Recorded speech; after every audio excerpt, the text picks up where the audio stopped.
Well, Mary Kay, the Browns have another day of training camp, and the real story, though, is what's going to happen on Thursday. That's when wide receiver Dez Bryant is supposed to visit Berea, and then we'll kind of see what happens from there.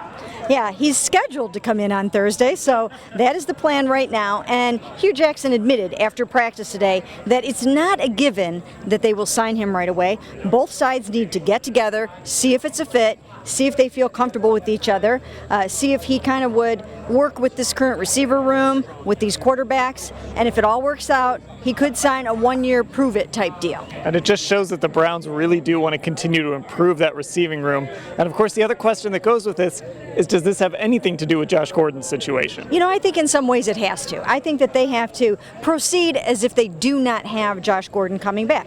Do they expect him to come back? Everyone still says yes, but I think this is their way of saying we have to kind of move forward, and if he comes back, that is a bonus.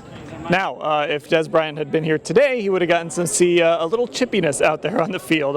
We saw 3 little dust-ups today, and the highlight was really Jarvis, Landry, and Terrence Mitchell. Now, those two have kind of been going at each other a little bit for the last few days, matched up with each other, especially in one-on-one drills, and it just kind of hit its peak today.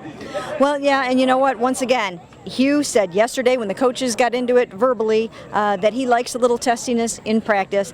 I think he likes the tempers flaring right now a little bit, as long as no one's getting hurt, as long as they're not really throwing punches. Now today, I have to still review the film, Dan, but it looked like Terrence Mitchell may have stepped on Jarvis a little bit, and Jarvis may have thrown the ball at Terrence's head. But boys will be boys, Dan.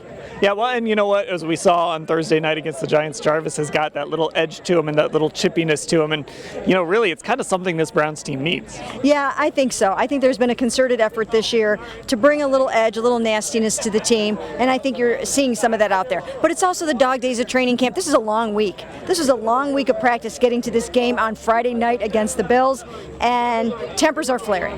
Last piece of business, the Browns have a preseason game on Friday, and there are storylines for this game, Mary Kay. Of course, there's Corey Coleman's return, but Tyrod Taylor spoke today, and look, Buffalo gave up on him. They traded him for a third-round pick after he had led them to the playoffs, won a bunch of games for them, went 22-20 there, and he has admitted that that kind of has motivated him. Yeah, and he is not backing down on that. He gets here, he's the first one in this building, he's the last one out. It is fueling him every day when he comes to work that the Bills traded him away after he helped snap their 17-year playoff drought. It had to hurt. I asked him today if it was painful. He said he wouldn't use that word painful to describe it, but it had to be a little bit of a slap in the face for them to just say goodbye to him. So we've got Josh Allen coming in, who was, a big topic of conversation here pre-draft, and you've got Corey Coleman coming back. You've got Tyrod versus the Bills, so all kinds of storylines. Yeah, who knew a preseason game could be so much fun? Of course, we'll have coverage of that, and we'll have coverage of everything that happened here at camp today at cleveland.com/Browns.